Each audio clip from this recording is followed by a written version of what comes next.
aba sabre to sunyan center abekọ akoto aba no right woka so obekọ abekọ Ashanti region ha ba bia so opese sabre se enye hakora na atu na agire ba bia ubetimi akọ akoto enti time na aka no ebere kọ kakra na nkọ saa enti de wan to no no ana aye na dwe se on to because opese okoto de you have barely almost 3 hours 2 hours traffic ni krom ba bia ni ho traffic wo say ba bia na nka hold ups wo ofa abu akwa kwan so a ka traffic wo say ka ekwan mu da ho normal days kra kwan na omu yesu tu mu senti mu da ho ofa kropon atonsu kwan so a traffic bia ni ho it within this time you have more than 2 hours 35 minutes opeso okotu ba bia peso okotu bia ubetimi okotu there is no justification SDA for ni titru after 12 ye ma mo kwan say after 12 mutimi koto a sabre 12 na bo ba bia ofiri bia wa plan ba bia okoto aba akoto enye sa na ade chi na akọ obi ho kwaje meko na so hwe on sa no na wan ka hwe ankyerɛwa enye trimode no abo na uni electoral commission e de krata bi aba abon te just a while ago na asem omo kan ne say omo sa kankra say na yeso ye kan say papers ne bi obi ti ana wate nipa na woda number 1 no wate esoro ni free yo electoral commission say omo so nsa kasankra no e wo temporary boot by polling station e wo Kintampo na omo say nipa na oye issue ano de ote paper na de ma no sa wa yes sa watete papers ne be 15 a wate nipa na oda esoro that is Dr. Mahmoud Bawumia oya no wate na free okranti obey issue ballot paper no de ama nipa na obeto aba no na nipa eni ho na Bawumia na okopra number 1 no na oni ho eti police for so nsa so ni mu na sa nipa wo ye ade we friend Joseph Derry Kintampo ono eno tu sa na mo we baako 15 na waye ema yensa so ni mu nti electoral commission say ogina so na waka kire omanfo so omo be di we yachi omo be collaborate with the police na hwehwe mbi ya sefata no maye again omo bo electoral officers ni nyina akoko se ekwan a omo fa so tete omo nkomo no mu die so omo koye adwuma no bibi say nka ho eti we ni sesaye no so de aka kire na koye de wa wo pa achiche de umoja na wo pe no enye nsuo nkwa na omo de be frem mama wa hwe adiza nyina aba be ka ho ama na do so nti eno ye by way of information omo gu so aka kire omo for say owo consensus bi na wahu bibi na pese electoral commission etia sa number we toll free 0800324324 o de wo consensus bia bibi na wahu na pese o twen electoral commission adwene esiso a toll free number na be friend 0800324324 electoral commission say omosa soma onomo ebeda wase papa we are just by way of information just a while ago and na omode ebe na Obuasi East and cry free ho ba no chese as a menteme wase bi ekoso ewo Obuasi East constituency de porte na esi ho menu se enche yebebo awura Obuasi na yakobusa de na ekoso den na ekoso moma yehu na ye ne etefu nyina enche eti awiai se bia ba bi na wo a na TV ben wo a hwe odi koda no so a scan it na search for Grace TV juma ye di no Angel FM any Pure FM nyina no live obekire wadwe se Facebook nso a Angel FM Kumasi 96.1 de akubia no obehu in the studios ene Nana Bediakon aka Nana Yaosebe Evans Osebonsu ena Mame Eunice Atakura Menu Akoto Mansa aka Uraba Queen ena yedi dwumayi emranteni na waha ya kabum ena yebremo live coverage eti edane ye ho sele me kan na yakohwe se bibia ye boko anase bibi esi.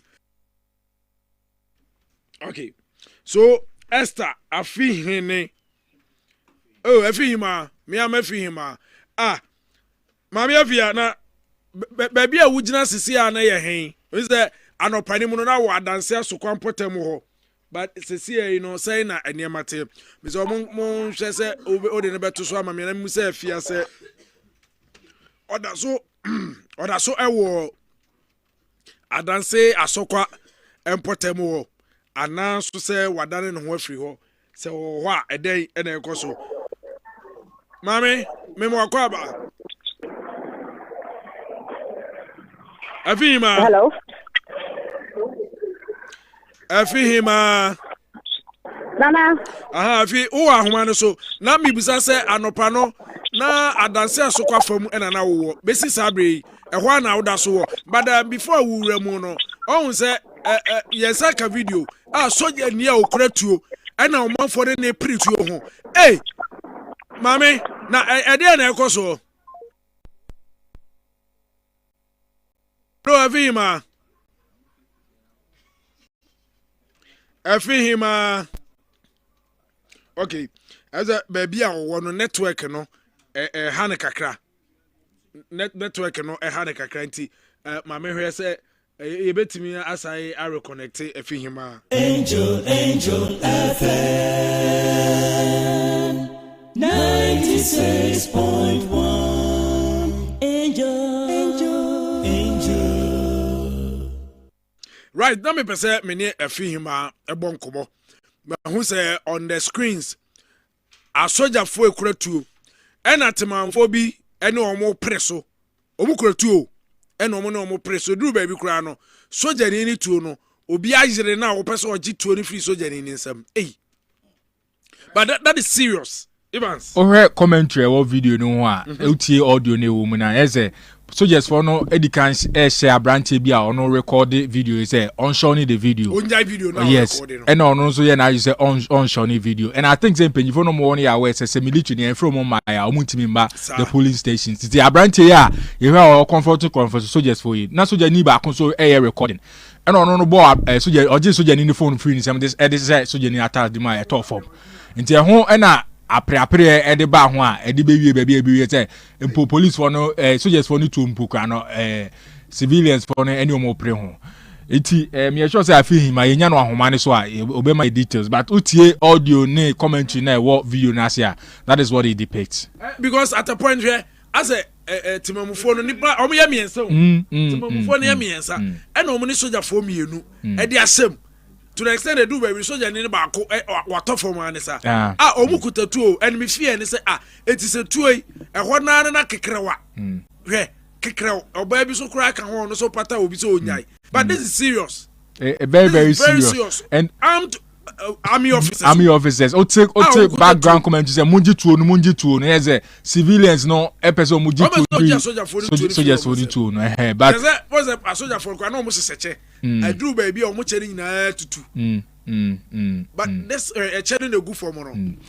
Obuasi East constituency you sure say nya mami a obema ye the update but kamia say na soldiers for no bia ye invite omo so omra police station so na my boy and civilians for no so exercise omo right say em right dey adwuma ne so na mamba ho there's more around the area mo free hand man any apre mo dey aba Brian asifem but ye mo pa say bia staff we course on mo na enko wi achi na reporting ye say bia nipa bi afri mu ana so obi pre afri very well no but the unim the measure pa ba ko ye say army officer na okutatuo na timamuni ene ne be dia pressa yes maybe timamufo na won feel say officers no any juma bia wo so mu bedi wo because bia ya come o mate say e police for ene be se bia wo video bibia police ni na betimi be ka che say krache ya wo ye ni jai but wo ye military officer na wa ba ho a ohun say wo uni any jurisdiction o ye sanction adwuma na wo be ye no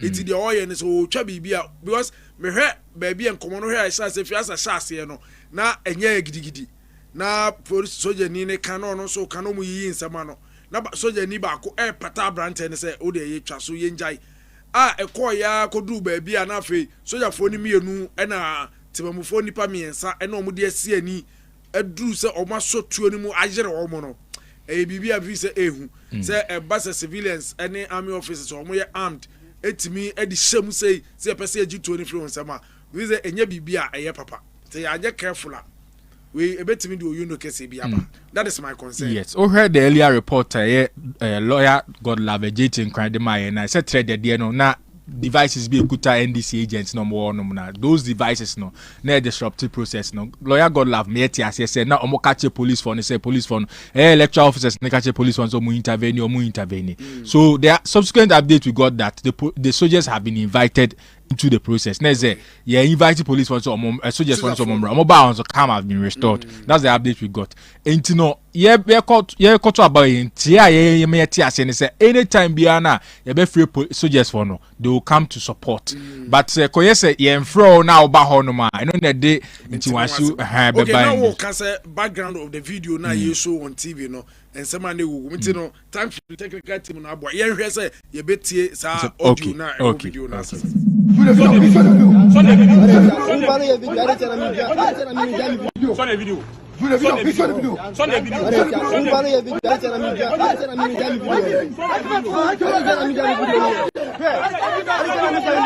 tell you something.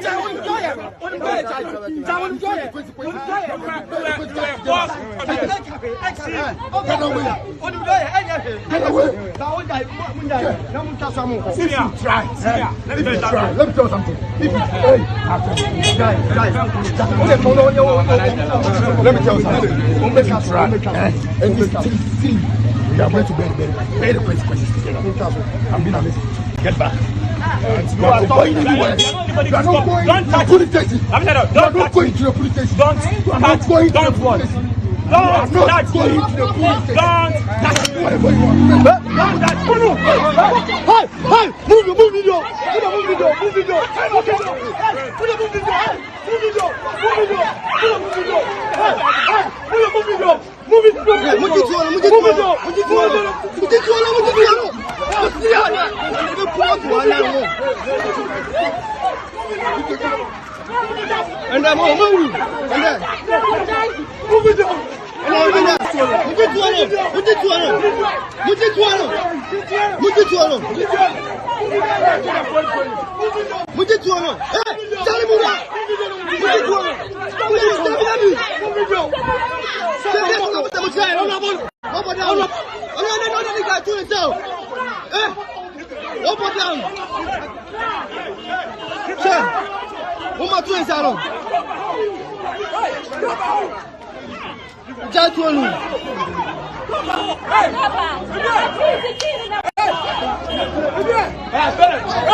Oba Pure FM TV on Facebook, Angel FM Kumasi 96.1 ubenya video CB ahwe. Umoti TV decoder so scanne na wahwe Grace TV na Cheers TV ubenya video ni bibia ye no studio here bia na ubenya bi ahwe.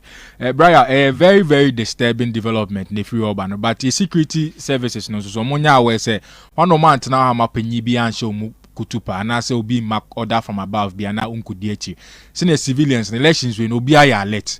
And I say in that last time because a political culture no in political science if we be participant political culture. See you be do stage now. Everybody seems to be aware or everybody seems to participate in the political process. Into be informed about the political process. Into wow them ra ebesha won sema na security officer also unim ra no so ubu mra no so civilians nso be kire say mra na ubu so no say na o say eye no. Into ye encourage incidents be say ebekoso. But the security service should also be aware said guidelines on modi edgeman omu end this no endi juma. Yes so uko dwabo so abraya asemi esi wo dwabo so. Yes. Jaboso. Yes, so called ma timber locks be a block where leading to the Aboso district capital, Jaboso district capital, leaving travelers and drivers stranded. Enti amount 4 person mofa kwanso and also omokoto aba. But timber ka be abeyi timenua kese bi agukwa mu am. Na wo TV. Eza abroko kwan na.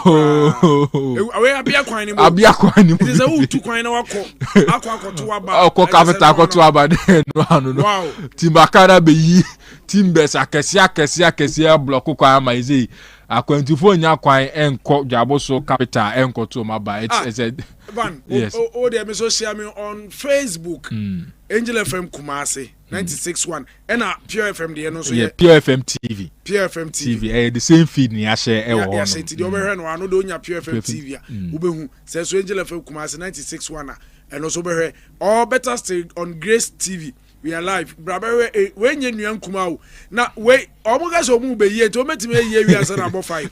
To the we do away, there is all through Niana. Debbie, no way, man, and I'm off for a catch. Oh, main road. I also have near the yesterday, I know. Says you are also. I can't no constituency. Oh. Now, walk away, we just now Prague, Robena, Quine, or home. I just say, I just first time, I swear. That's a mob when a boom on my son, they are actually. Oh, most a cast name, I come to phone no judge now. Omina Jay will be a crass or quack or tunaba. After what the car mark could do, I see timber car.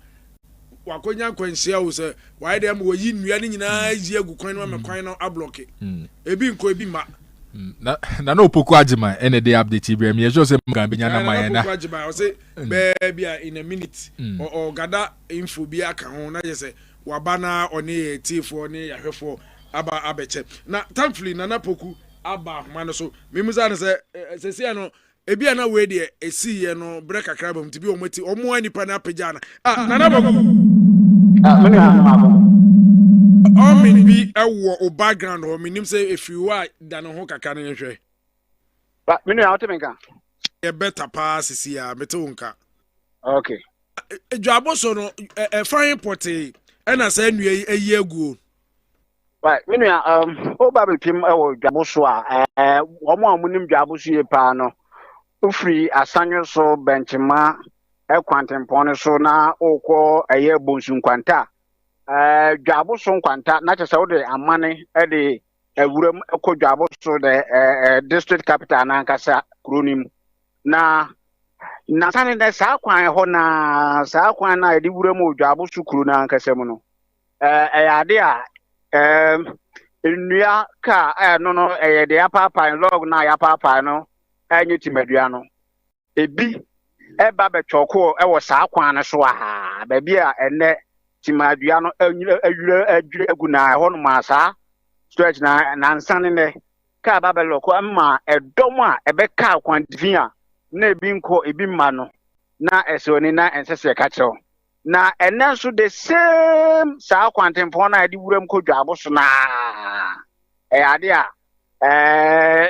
timadua so asakwa ko yi ato saa kwantimfi a untimi enko ensantimi emma the tense saa eho no ekodwabo so district capital ni mu no ekwan bi so na ba bia bi ma apart from saa kwan na unya kwan bia odi be wuram ewodwabo so agese saa kwantempon na ene se enen so timadua ya ba be yegu no ma ama adawafo no chese obre ye wo ne ko ene ne ba ma manfo a okoto aba mu so okoto awi a oba no beka se ekwan no atimi abroke e de amasa personafo ne adrawafo nyina wo sa kwan so oh we dey areho ne ahomte sempa o empembi o wa bibi se siasa ya na ke obi omutimi nya saa doma machine ni bi nwanwa no na ka aba ne bi abetwetwam na omo atimi apiepie free o we no omutimi nya bibi amfa ho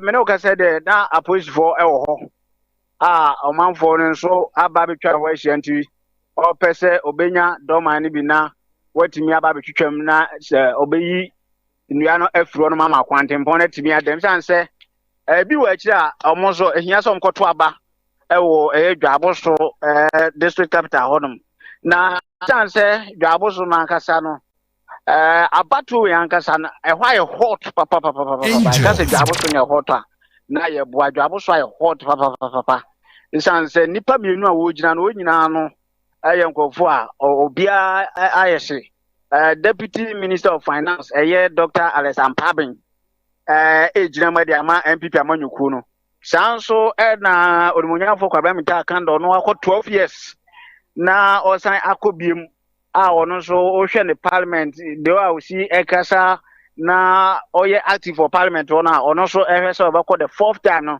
edi amasa seat na akasa me no kasa die adaje eni posokra o dwabo so no na saa ne ma nyina na meje sempanyfo hwese ekwan na kwan bia so no ebedam ama de ontimi enko dwabo so nkoto na aba anase de watu na aba wi ono so ntimi nkokoduru fe no obi abetimi akọ na watimi aba ntino omuguso a omo eye de ombetumi aye bia ayi sadua nde frequent mponim ama ekwan na timi adam se ne be ya amanfo betumi akwakoto omo aba ewo dwabo so no.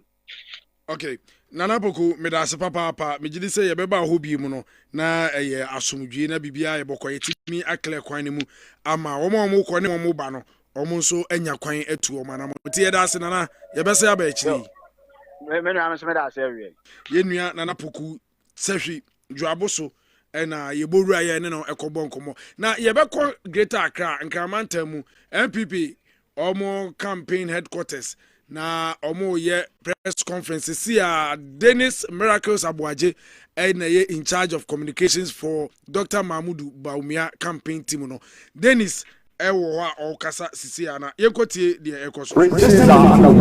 And so I'm sure you can see these ballot papers on the screen. And so what you are seeing on the screen right now is ballot booklets of close to about 15 ballot papers that have been issued. And you can see on the screen, these ballot papers that have been issued do not have the image of Dr. Mahmudu Baumia because they all remained in the booklet.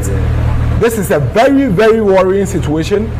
It's a very sad situation, and it's something that we need to condemn and condemn without any reservation, and encourage our party people, our security people, and electoral officers in the polling stations to remain vigilant to ensure that such miscreants who are doing these things for the NDC do not have their way around this particular election. The gentleman involved in this is called Derry, and that's in fact the Electoral Commission has also issued a statement. I'm sure we'll pull up the statement as well. The Electoral Commission has also issued a statement and indicated that they are also going to ensure the necessary sanctions are issued.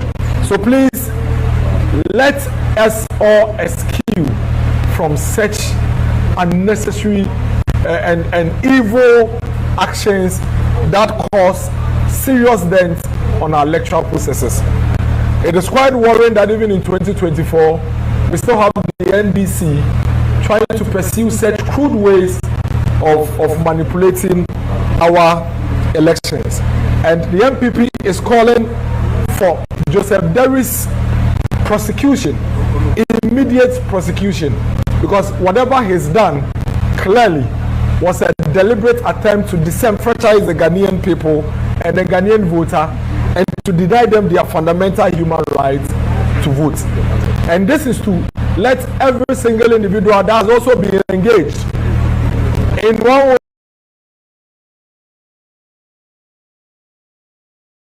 or the other by the NDC to perpetrate such actions to note that we are going to find you out. We have a robust system in place in every polling station, and no matter the machinations and mechanisms you attempt to do with the NDC, we are going to find you out. And if we find you out, unfortunately for you, just as Mr. Joseph Derry, I'm sure we'll pull out his picture on the screens. Just as Mr. Joseph Derry is on the screens right now, and he's going to suffer the consequences alone. If the NDC manages to lure you like they have done with Joseph Derry, you are going to be alone, and the NDC is not going to be there with you. And so we must all be cautious as we go about our duties today. In another worrying situation, Mr. Charles Foku, the son of the NDC youth organizer for the Echima Kwawoma constituency, his name is Charles Foku.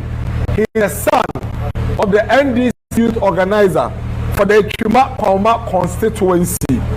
He had in his possession 76 printed ballot papers, already printed in favor of the former president Mahama, and all he did was to try and stuff the ballot box with these illegal ballot papers.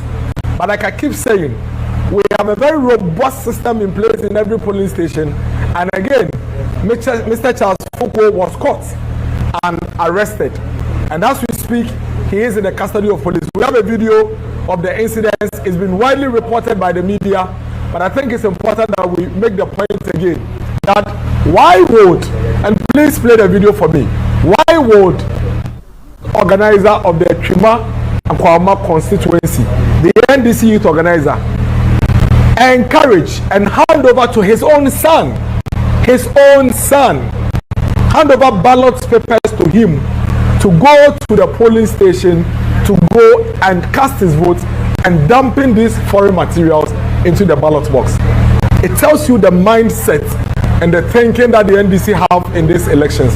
They know they have lost. They know there is no way the good people of this country are going to go into the box and vote for them. And so they are resorting to these illegalities and crude means to manipulate our elections.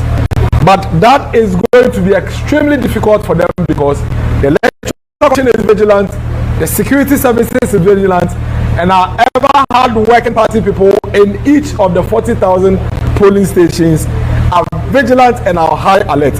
And so you can see the police causing the arrest of the son of the NDC youth organizer for the Chuma constituency, a Chuma Kwama constituency. These examples, these critical examples, and it's important that I make the point that you'd realize the MPP is not churning out misinformation and disinformation.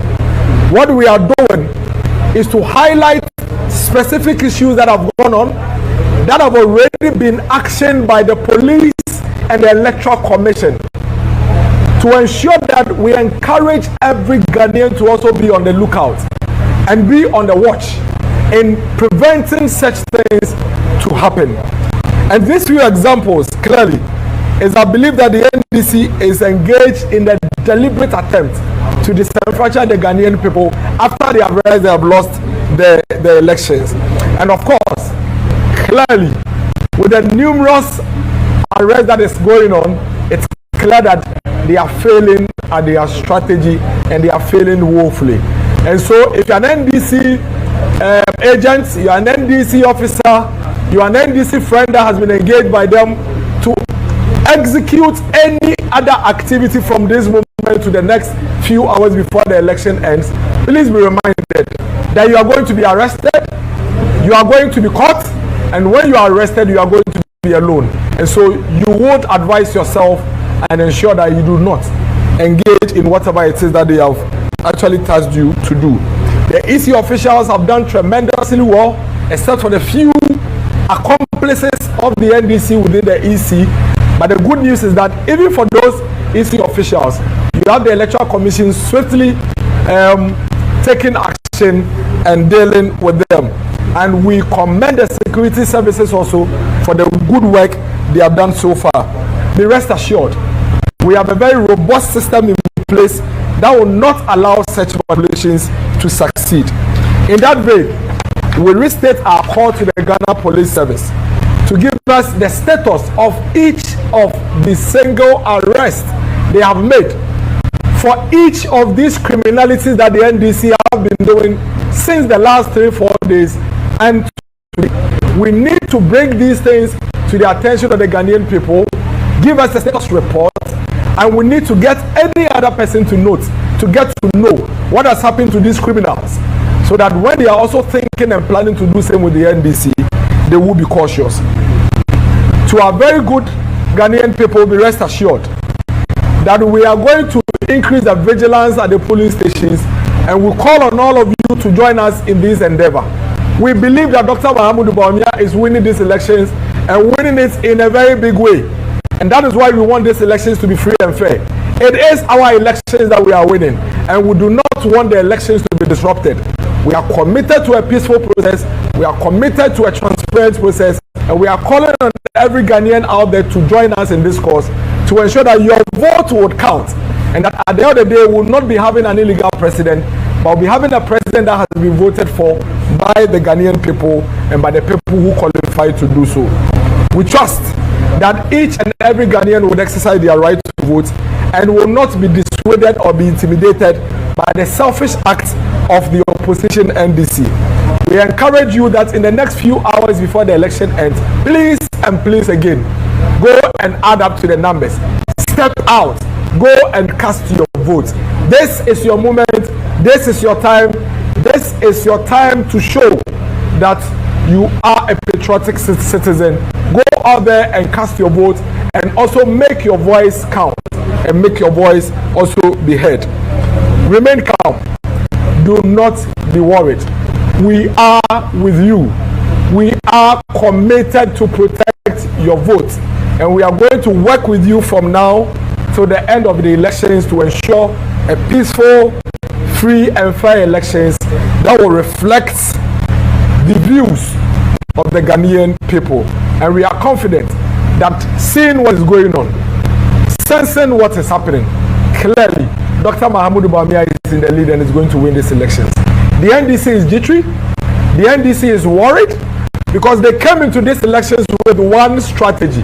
Having realized in the last few months that they are losing the elections, they came in with one strategy: let's steal the will of the people. And at this point that they realize that their strategy is failing, it is causing a lot of discomfort for them. And this is the time for all of us to work together and push them completely into the corner and into obscurity. If they are confident that their candidate is a credible candidate to lead this country, they are confident that the good people of Ghana want their candidate, they should allow the process to go free and fair. But if they choose not to allow it and allow the laws to work, we are here to work with you, the Ghanaian people, and all stakeholders to continuously clip them like we have done since morning and ensure that they feel in this endeavor. Thank you very much for your attention. Like we said earlier on, we will continuously engage every single hour, every single minute if we have to do so, to ensure that we go through today in a very peaceful, transparent manner. We are encouraging all other political parties to also move away from the misinformation and disinformation and told the way Dr. Mahamudu Bawumia and the MPP have told. For our key audience, for the Eke United States, Yabeda Mwase, Ewe Kwaya, Yejina Aka Yenwabo Mefia Nopa, Yetu Yenwako police stations are yet to Aba. Nipe Pia Kotuaba across the country, you know, Yenika. Now, the SN say, Mome Yenina Yen sorry, wa Wunyan to Abano. Bomode na sorry waka na call police station akwakoto aba nsuo ahyase a eto wankwa nkoto a wahwe bedu so na obaye wade se wo ko no na nsuo no aba beka wa hyefie wei ene wombre nie sambre ena obetumi ama wo so wadwen po ene wo kasa ene de da wakoma so no obetumi a kire wadwen through the vote and as through the ballot yebese se Emobia nso efia nopa voting process no akoso boko emia kakra bi na enya se na delays kakra ebem but empolo me no ka say sambe ni nyina no sambe abato na hyase a ekoso ye gidi se electoral commission ewo nhyehyɛ da fam ebe make sure se wo the line mu nko ade a wo betu eda ho kwan ato aba so mu nya woni tua Yo, Abusia for a Dennis Miracle Abuaje or your spokesperson, Edema. Yeah, the coverage of election 2024. Jumaya to the ballot watch and a war. Now, oh, hey, on TV, a Grace TV, say Facebook, a Angel FM Kumasi 96.1, say a Pure FM, so and oh, wow, a 95.7. As well as a Pure FM TV and no on Facebook. Medine ya ni makufriano paiba note nanda kwami eje boshen enka ote yensencho for ya tuo mogu omaya fana nyina bibia ekosu bia omabbo modern papa etwamfonyi no ache videos ahodo ni nyina ye de abrel bebia yegyina sisi medane me ho na mako the western region eho na menua nana friend ewo na matese new takrade NDC echita obi protest gidi den na akofa we nyina aba se yisi officer bi nso ne ho nsem wo mu den na waye na friend na western ewie ya ye kasa yi eho ye boko de hello nana friend hello yes nana na me bisa say ewie ye kasa yi western region just about 12 minutes to the hour of 3 eho say mate say NDC supporters bi ente wo ho ase ewo new takrade den akofa sa menteme wase na ba yo me da see ni na ne de western regional minister honorable Kobina Ochidaku means Angel you are oyade a orobo apro wo electoral areas owo ha ni na na oduru polling station ho a AC officials na da watentina ho na party funi hia no ordinance adotu ni nsem na ochechi ahụ hia na ormo ho mu na ejuma wariye na onu na NDC fubia na onso ho wariye nde Western Regional Minister oni right de nda wari twabe obobe chie obiara nti we nde onfiri ho no mrumpi anya da ma oboba no ompe na karkasa no mu na ospaki escalate ma no supporters wo ho work the debut ontum wanka anya dam gidigidi de ma na ogudo kaskasa na mpo na NDC parliamentary candidate no so lawyer fedu no so ba papo ebe bu pu ho a anu so chede no so guru or sasre is bia we tututu abeya bi na MPP so wo sorry there no the one candidate and na candidate ne ma ebe kwambe na wo na penyina wo ya chairman ma obutu academics na chairman na no onya sam kakra tournament why tournament kakra bi na kan ya san na jeda wafre police for a worry hwa ne de immigration ni na on fire ni on wo but e chiri no patrol fu na ado no wo bem police fu bem soldier fu so patrol fu won nem so wo from home wo be ntina na e hwa papa ni na nde afi kwa na minister na lako MP na supo NDC MPC no supo ko no na fi why pa supporters no on kasa gidigidi kra nya sam kakraba soldier fu ni police fu be ya say say oba kama asonjom na sama NDC fu wele kani na nde minister right there say but enda your to be only right there also the oko polling station biala odno se boto nsa yim no de chia isi official biala o stand then unim adepotia oda ni nsema onam na orichechechechia da sama wodre be hinande the bia na odibibia ni nsema odicheche officials no nto bowie no na nyeme bi asesa ususu de ense de mad okodo nto no na okakafa dem kasakase be a sejefu na police bo aba wabo hema state amunokase tension wa kofum kakra. Oh, okay. That is kasa ne mentime wase na aba from there na ye betimi ama yakoma aba from ne hu say so far at least asumdwe ye adwuma. Oh, me no ka say say ade kasa na aba from. Kasa na aba from. So je fun wa pam obi akwa afi. So je fun police wa pam obi afi. Oya police station homa wa sha se kra because obandam no ama aba na wotru kra no ujai kakra because na bi ni moroba. This ada no biale fi wa san wor so aba wotu no do. Right. Nana friend ye da se papa minim say efri sabre ya kosi say bebo nonum a bia ye be sha se de akenkan na ba so no. Bibia ye be sa si no ye be ba ho na ye no aba beto aso abonkomo. Great. Ye nua nana friend na ye ko ne nchen wo western region. Na western region wono ye gina western ma men dane me home free ho kakra bi na me wura western north region. Western north region ura wa NDC omo regional chairman no the Michael Edu omo tai friend no Big Edu na Big Edu say ontene ho ase ne kokwa apai ene nkofo biza ne say chairman na ase buafu a wo kasa toto won say no say munjai no omo say ho say enye EC officer na o wa no omo say oh na dey on dey say ko to do say ho na ti odin nia oye no ye NDC for ye party agent o no papa no treatment or dey man on enkoyi and omo say ahemfa porte was it na etimusimu hu ye and omo say ahemfa o say bibia ni anwea so be kwai constituency e wasem no woka as the other day na so say e kwanamo papa ni tu no as o bibi tia NDC agent na o wasa constituency polling station ho no etire na obeye na o say on dey waka it was talk from yemfa money yi simpanimfo na the next presser na omo be no omo address it but major concern na as a buy ya kan ho asema aye voter turnout na abrante ba kwa se bra maka voter turnout say voter turnout na no na ye de ya voter turnout no kwa ye hwanya oye oba na oye be ma abusua yase nipa dodo a epia bonten akoto aba omo pia bonten edikiu mu ana santina ya tum koto aba no numbers no form same crime so we polling station bi na yesi nipa ye hwese register na da ho no ombeto aba no eye bia 800 na se so far nipa be 400 pe na aba same crime da bi da e wo form enuti se wumpia abonten koto wa ba emfa ho ne ne awo ye jaiko na koto aba maame menu aba medofo aba ne de sese woto e wo se woto it is a wunya mpie ya titi mu amagwo central market no o de meba ho but mysterious 05 e wo human lower dentra na mysteriously e de na asie 05 maame mu aha de na ekoso. Hello 05. Yeah, sorry Marco. Yes. Human lower dentra awie ya ekobo no me ensan enkomo ban na wo ho a wo de bo ye ne atifo. Very kind of my atifo ina akwaba enokre.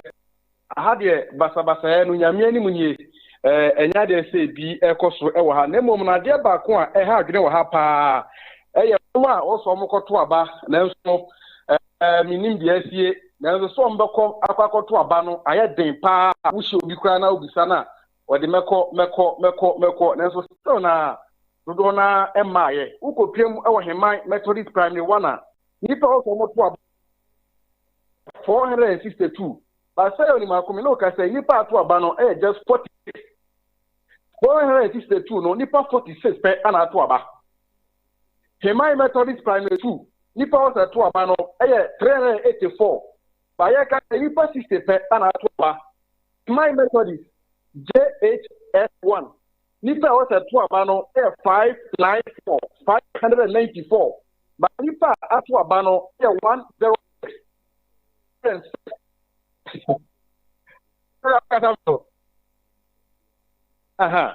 as I said, from Heman Methodist JHS2, Nipa was a 2 abano 437 by Nipa to abano, Semino just 90. Now, Nipa was a 2 abano 548. But say, I like Nipa to abano 52. Now, care to abano 434, which is 434. By Nipa 134. Now they say Nipa be 100 years, and now they saw my to about. Now, Okon my head care center tour. Nipa also mo to about and say, I have 345, which is 345. By I can say Nipa 109. 109. Hema Kalik 1. Nipa was a 2 abano. 741. 741. But say ya we can say Nipa 2 aba e wo hono. 250. Which as I said yake nyina omunya nto ye. Na ukọ Hema Kalik 2 a Nipa was a 2 abano. 552. 552. But ya can say Nipa 2 abano 164. 164. Hemai Kalik 3. Nipa also to aba. 549. But yeka say Nipa just 210 pe. Ana atu aba. Ana Hemai lorry station. Kabato ni yeka omo so mutu kese also nkomuri no. The tell say Nipa 473. Ana also omo to aba no. Say oni makoye ka say Nipa 142, which is 142.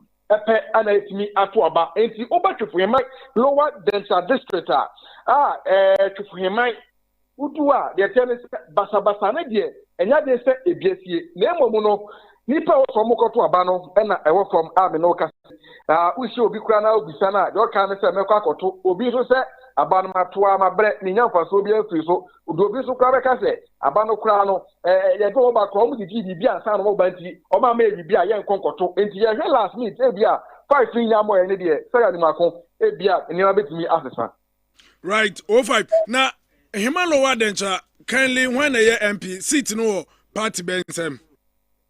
Okay, seat no MPP and the channel say na go be Mr. Bimpon and what can I see so I have much for but the by MPP for Kobano and so more and 2 money to already decided say obako content kro eti content kro no ba na wa na aba ya sisi ya no enya Ashanti de tensa wo ba hima ya abato. Oh, mysterious 05 all man chemwa na homa se there be o man nwie but electoral commission say ekobo 5 about 5 o mesa another presser. Yes, ekobo 3 sorry ekobo 3 just about 2 minutes mama obi yema shino ye ma me kafra wate wa we yema se wakoma bo periperi o se bue mawu afela me koto na 5 aboyi kafra ekobo 3 na aka 2 hours but now is the time. So I want to wabana pie na koto wabano. And for one say akabe 2 hours. Bibia timisi. If you say bibia timisi mani ye. Iti kokoto oye funu betimi account. One here account sa na went to me MP. Mama obeda dem afi wo sen ama no numa bo apa na wankoto. Iti wo yemu nyanka wo no. Uti nyanya wo ya no. Wei ene bre no kona kobra wo de koto. Uwie bibia pese oye bia. Any other thing should be secondary to voting, no, and no should come first. I say exercise your civic responsibility. Obese ye kansa wo oyetimamuni papa we any anamon wutua e kan de ye ne ho itebesro baby awo bia wonya mpia abonten koto aba ko na koto aba na police for the krata biom aba yes ye electoral commission aso every asset ye mo omo omachi nipa 9 ewo etututu bi akoso ewo nyankala ewo northern region iti say nipa na nyina omudi wa but electoral commission ye hwese ye ne omo enkomo no ye betumi afa feed ni sisi a are currently in custody and assisting the police investigation. That's from the Ghana Police Service, and pictures of the 4 suspects are reproduced here. Okay, and that is in relation to the Tollon case that we brought to you earlier. Very worrying development there. This picture was torn. So we have 15 of such ballots for the records that we have. The police has issued a statement, and the case is under investigation. The commission is yet to take a decision. Faith Academy. We all know that there is an inbuilt system which indicates that if you are at the polling station before 5 o'clock, you will have the opportunity to go and cast your vote. So if there are about 1,000 in the queue, all of them will be given the opportunity to do that. So we encourage all voters at Faith Academy, once voting is ongoing, today by 5, and they will have the opportunity to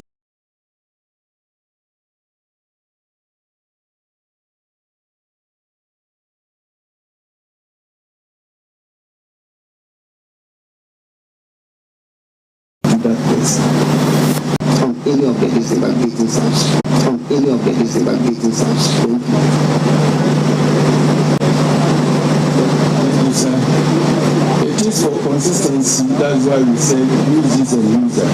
But the purpose of the validation stamp is to enable us to identify any foreign material that will be found in the ballot box during counting.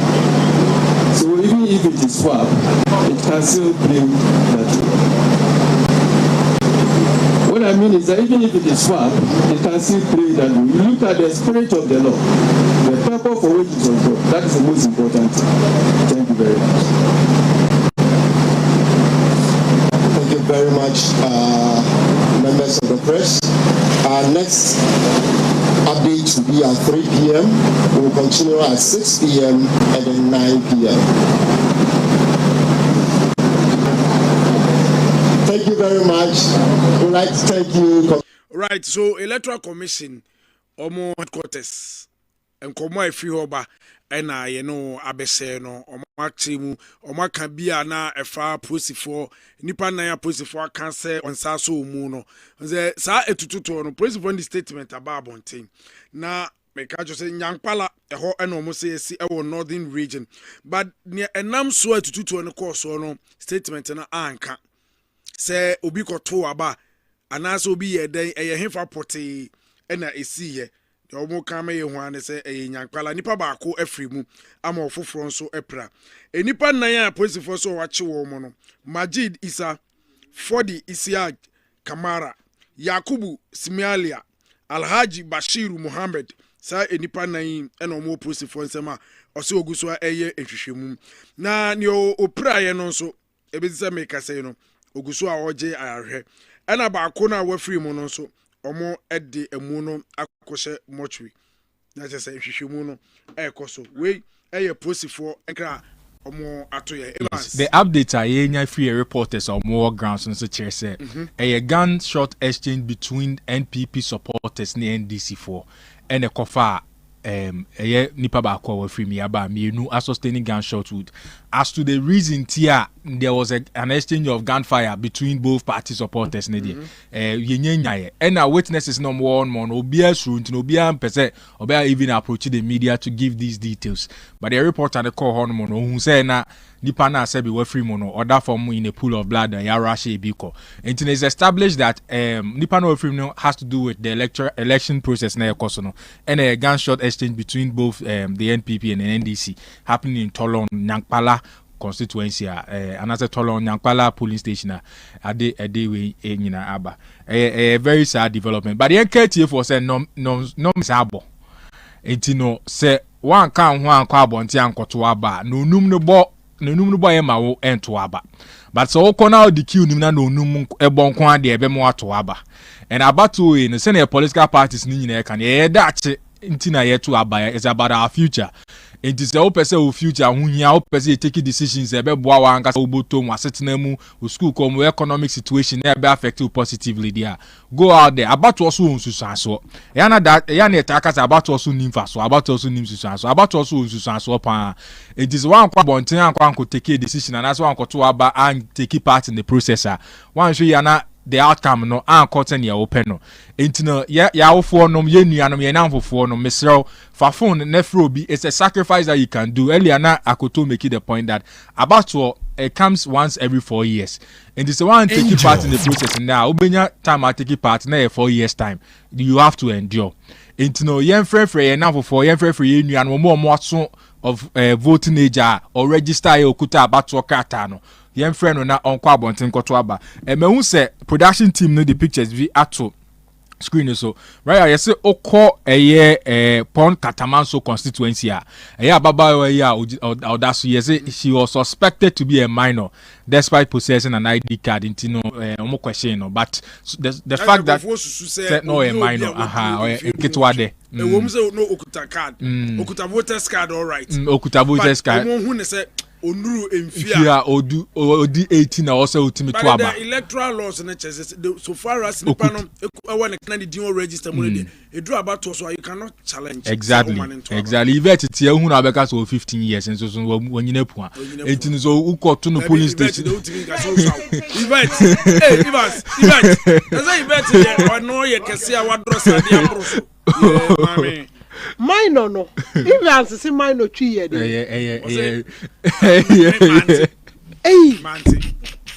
manti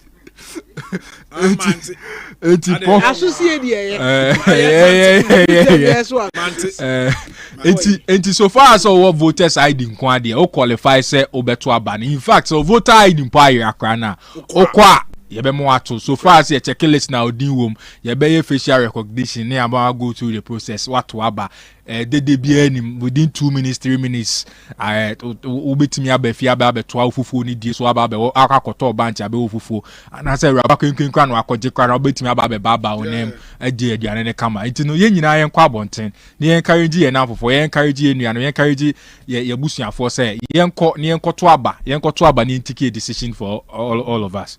Evans me da se abase ya wo aduane so no on say aduane de ye nipa wo be nya hoden obetimi akwa aba bibia hye yi a aduane a wudi no wudidi good no we live good na bibia wo ye na akoyi amam hwe otumfo ewo some award scheme be friend otumfo excellence award 2010 ebaso 2011 ebaso 2012 eba besi 2023 na adwumaku a omunya asa award no It's My Kitchen Restaurant. It's My Kitchen Restaurant. One mo na mpanimfo tena se ba ba mu se we mu no aduane no na abasobo no ese ma ho mu. Baby omo Kumase ya omo center of Kumase. Stadium Baba Yara Sports Stadium nchemu ho traffic light no usane na dia children's park bo se omo bo Calvary Methodist ewo usanifa adjacent pair omo so bo ho a omo bo adwuma. It's My Kitchen Restaurant. Ko na ko pa aduane papa bi di akoto say minya me de ne beko me 1212 bi ba me hwe nanim so asa wa me but yeah Evans Fransafa ne yema me hwe say allowance woni mu a me sorry me fra ne kwotena It's My Kitchen Restaurant because ya bre na me man me ngigi ngu no so no only the good na the entire me de ne ko ho ne say hwe ukwada on se duru ukwada bia omo wo ne pa wo ho o say brana beto pizza baako no nche baako ya wada bia so okọ na ye ma obanku ni tilapia so for free umpe we na opede yin be se umpe we na opede yin eba no say international any local cocktails cakes any sa anoni ahodo na brofum ene maya no say na we ye smoothie omo kwan ni se do mesi aka no ewura bi anya ba ma bi no peso and I like smoothie I want smoothie ombe wieu I find It's My Kitchen Restaurant because I heard no so kama a bono so a very reasonable. Miss a banner duane ya krom ha nuane na ko na ko hwe e ba no Chinese ones no so papa bi obedidi no didi good mo mo pese mo place order ansa na moduru ho no obetimi aye obekọ no na bibia ye krado se ba bi kwa na wo delivery o mo abetimi aye arrangement na de abrel ma chiro ba bi o mo wadada Baba Yara Stadium mo be traffic light no okwa o se wate wo mu nka se ba duane dia usan wo mu ho a odo wonsa ekohye boase ko na on sa catfish as a point and kill ni nyina because so adwoada bia enika sam ne se wo tu sa na mo no na dish bi so won chen de ma bia fried rice bia jollof banku fried yam o point and kill no ni ye chewa duane free amo asa dia ka ho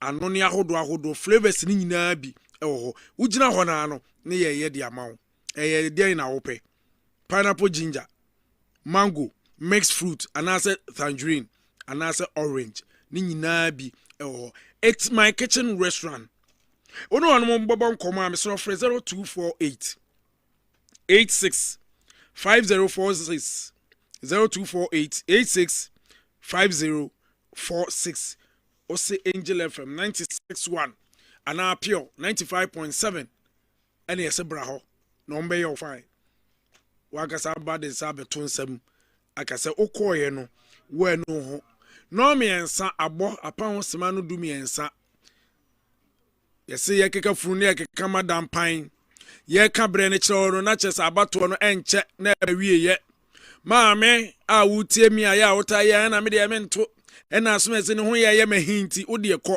wotu wi a brefie ne ntokwa bi e wo ho no beko woni ni pakro no nkyere nka so na emom wa nkoto a wa nhwe a after enne sa akonya we ko in the next 4 years bia na babie beko akodi na wo bonyo so eduru wa untimi mfa eho so bo mo obi ye kira adwen a kone ko kire wadwen ye yi akandifo a kone ko yibi na sabi wa anko na wo fi se wunim nyansa pa na wo wa anko a sabi woni a wonsusu ye mu omunyansa wo fo no ko akoyi sa nipa na na bedi wo so and one hwe a obenu hwanu etibema ento wansa kone ko kira adwen uwi a ekina bi no won so you can walk out with a bold chest and as a proud citizen and say I was part of the election process.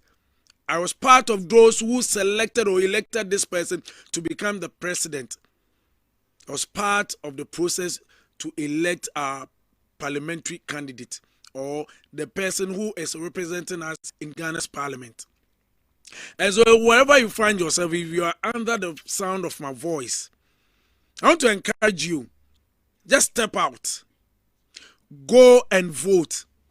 If you can't find your voter's ID, that's no excuse. It's been said time and again. Just in case you can't find your voter's ID, you just walk straight to your polling station. Once your name is in the voters register, you're good to go. You'll be given the opportunity to cast your ballot. Now is the time to do so at 15 minutes after 3. Very soon, sooner than you think, it will be 4 p.m. I beg. Make time for Mother Ghana. Make time for your future. Make time for the future of your children and your grandchildren. Because the future begins from here. Be part of this process. My brother or my sister, mommy or poppy, I beg, wherever you find yourself, if you are yet to do so, walk out. Go cast your ballot. Mr. Wada, titu yenu ya mano. Muta yi instead na me de no mame. Enei na wo ye na wo me se ochina wan hwa wo be nu ho ebire bi etwo me kai pa eto abawi echi na nkofo bi an ena ho am na to obi ase ena me de man to ankwa wa anto ankwa na hwan to ko wo so wa anto anko akwezi so wa anto adwa so wa anto anko eti hwan na to ko ensamanfo ana ebi a wo wa ankoto edu ye na ye wanu wantimi ko nipa no bebre sa na ye yo otimi mi na na gasa abana mankoto bi wo se sese no ho ade na wa anko. So we SDA ni na wapon asori na wonkoto ya mesrew baby a wo bia pebre na koto me nua afia Suzy Jima say afia wapon asori na wonkoto wa ba koto ai because SDA mpedwa me hu say emra bibia nya mrakete wo sumni mu a esi ukwan say wokoto wa ba bibia ni wo esi ukwan kona koto de wakosoma ba obetimi akoto ebrewom kotim so ye Jehovah Witness ni kura na utimi sesan wadwen ne koto aba because ye Jehovah Witness fo ni bi o ma minim bebra ebre me say na omo ni divo counting na chikura chen omo kotim ye no na me so hu we nyina ye chirikoko a ye ni ma wo a wo se anu wonto ewie ya na wo frɛ na obisa na resource na ekwasai na ekwasai wa nkoto hwan na nkoto na beti resource. Why na go to the resource? Yes, a nation building. Osum ewo. But say enema anko yi a esum no wan hwedu ba bi kura na ni gi a wo de be kono ntimi nko. Enti how about say osum no ne obebua na wo say wo de won to be now to no, but we need to have a president, people to represent us in Ghana's parliament. Why na nko ye ma?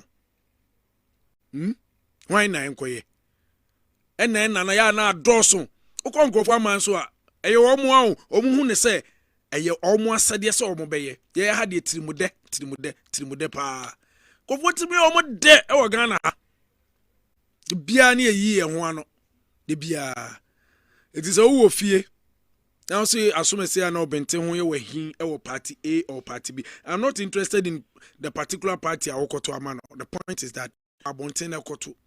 Because baby I was a central region. The last interview anamene 05 area from Himan Lower Dentra. Oshe figures ana obobona areho. Enipa na way. Oma tutu kwan. Anasa sebi ebi omawu ne doso. But if they are run, I don't know mumpie nkoto aba.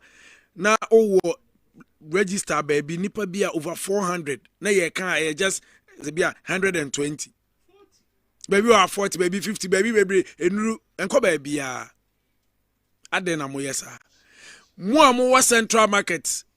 But wo central market na wo tie mi a. Menu ama anom. Ye dan mo. Mumpia abontena mo meto aba why. One say ansana about to eba so be 3 days ago. Next time been from home say oh yes say omo beto central market mu. Say dey be yankofo enko tena dwom nko didwa na nipa asomasi esi meyo no na asese omo ntum ne ba abonte meyo be yi ano say bu menkan hwe. Mo ya mana koye adwene na bi mo ensem na bi mo keka say oh yes say meyo mo omo say omo betum no na nka ba sa nka ye. Yetum dia say na wo fia wo kwakoto aba no. But me ko didwa kakra me koto ade e ba ye ni atum krenkren to krankran open after 6 and 5 p.m. near bie Wa opese okoto ade anwumre no wa opese okoton wa ade no akotenam on say etoda eyenya makwan na kandifo ni bi anya adwene bi na decision bi o wa na o ma take on our behalf. Because ya tumu anka make say sabre ya tum fiti anopa ka wo fia obi kwa weni house ya de nya hwema mimpie na menkoto na mesemento bad me kodwom kakra no ene wo ne obi wie no na wanto bi kodi dwa kakra de abeye de ende me koboma ni akonhoma but ye tumu ne de krado asim say campaign a ka mo beko enti wadi dwa kakra ye wo so ko se okoto ade kakra wanya bi ato atwa so na fa kokromoti koye adwuma kokromoti no enya body ampese nko a enya ponko a ne de bo na dwuma ba ko na aduru so kwa abonten na fakutim menni politician no nensem kekan bi achi nipa bi a bi ko nya politician but or sympathizer or support party bi na nensem bi a okan ye ana bibi bi a onya ye ntine ho ye wahin after eneko no it may be your time e bi a ono ne kania shrine ena ne party ba ye or party na munyina na muwom no no a benefit. You can never tell one so the ubenya no a free sabre yiko. It's a moaba mumu. Why? Pia bontene ko to aba no. With the hope say one so o kan ya be sen na ubenya emfaso e wa aba na okoto ne so. Baby awo bia Mr. Wada. Ti asema meka chewi. Ebi ana wo ye driver. Taxi driver. Ana so say oye trotro driver. Ebia na wo ye long journey driver wo ye say wo kwa aba epacho oba men ka say wabre because police stations na hodo ni nyina wo hwe amane boy ba na QQ no enipa nse da ni ho wo ko ya aburo so asemanu mo beto awie o de afekura na pesa wo de passengers etu kwa ya wo fa wo na fa mo wifi ho ka chom so oh it say de wo ko to petrol no wo ko fuel station na cars no edo so wo kra na wo benya abotra me na duru so wo so we de munya abotre wifi na pack si form okwa ode okura no wura na ohwe officer no kan say we de mechanic ye yo behwe bafa passengers mesrew ma me kwan kaka na me nche ma adwen na me nkwa they may consider wa appeal no there was a nipa ye nipa et say obi adu wona ne ho mfa no nya chinchina yanka say o megina queue ni mu it wa load passengers so do mu tu kwan ya be say wura polling station wo okwa wo de hwe officer no ya appeal ka jenza papa the situation is say nete one omo kwa be kasa ne ama kwan no ato aba no two way never passengers ne call because as you be driving them you be a proud driver, a proud citizen of course. So na so abedura men kasa wabre pass by a polling station na koto aba no enwumrei minim say de owa son no obetie ensem ya mene na chi amemwa na sesa wadwen say oye se nka wo nkoto aba na ko na fakutim agoto minim say yaka dodo na additional information dapa echina ya kweside right and so Ashanti ra oti kokko so opie ene ne yire Lady Julia akwa akoto omo aba enti uni excuse bia e wale hu se akuapem hene nso so akoto na aba wa akuapem north na efonyi ye twagwe otumfo apie akwa akoto aba no kama wanka se ne ye da pa ne ye da boni nti onkoto ti wa wote efie wote dwom wote ba bia so obu na afu nti untimi nkoto no menti ase se wa kwan na enye na apese yenye wa kwan ma wa wo so unyi obi a wo arehemu se se obedi abade so a either so obeye MP ana obeye omampanyi wa kwan no obeye ama bibi a uhie bia se hospital asem ene enkoyi ana ekoyi ma wa you are either voting to keep the one in charge and now say you are voting to get him or her out. Enti entena fie nka say onkoto aba. He mind the say very alarming. Baby 452 na nipa 40 na akoto. As at 2:30. Say about 3 easy e dey abetu dwa say omo kai say time na ekono. Yen sorry nkoto to yaba. Very important, important. Na yeah, me buy na make a camera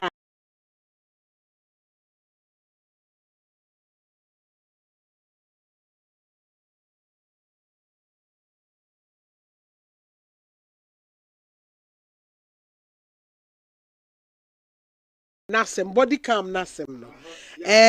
Director of elections for the NDC, Dr. Omane Bua, agent social welfare, well activated at body cam mood well activated at Chebi. Chese they are well activated at Brekum Precinct. Omo response. Eti camera na yehu bi wo Asante Mantem. From this post, chese NDC for ato body cameras. Edi amema omo nkrofo se omo pese omo ye vigilant nti omo activate such not just omo dey monitor omo agents na ahwese we are active and answer dey maintain one and say pese omo capture operations bibi ebe koso the polling centers. I don't know what the EC is going to do about it, whether they are acceptable or not acceptable. The cameras are different from the counting device. Yes, I know. Okay. It's just NDC for create 2 devices. Camera no is it visible? Say bono wa ubehu. Me de bako ma Evans, me de bako Tre Evans. I'm sure say or the bema mo de ato. Bono wa uhu. Oh baby, me sha something call a police center.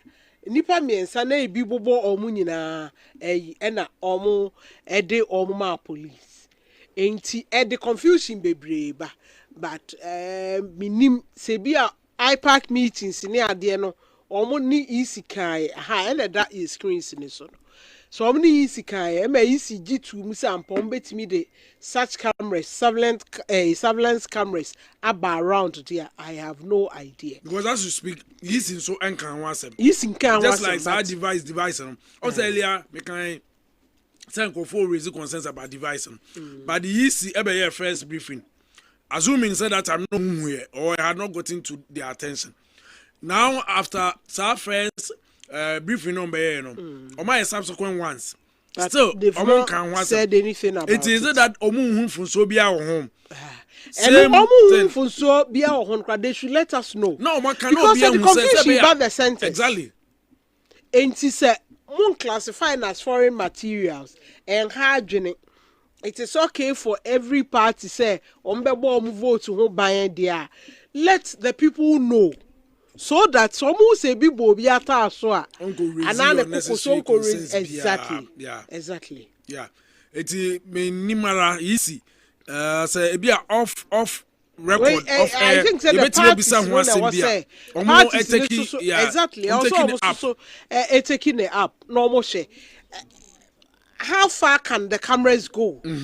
Here na camera ni betimi me hu so almost say for counting omo ma bebre so akọ your friend of saying the strong room near the collation centers near no let us know say if allowed so that enkofa pinche bia emma ekua brago ani abre because of a low turnout and I'm saying one pon so and tiena na free oba elia no eche say turnout e for say baba Romeo ho ene baba Romeo akasa be on 2 occasions ampa na e form and a Christian so ho Christian pure sports yeah Christian so programs manager yes no koto abanti Christian so ho it be a enche no e betimi akọ I'm sure on say see na it's almost 3:30 it be a acha by 4 we are expecting say president beba so won ko ya say dey yakan idea asopa ncha asemti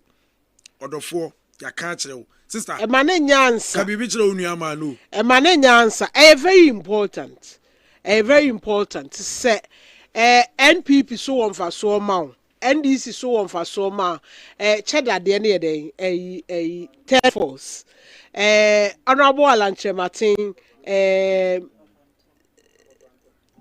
movement for change gum because people are still voting for her. What you have to make a decision, be part of the decision making process. Now what me do says to both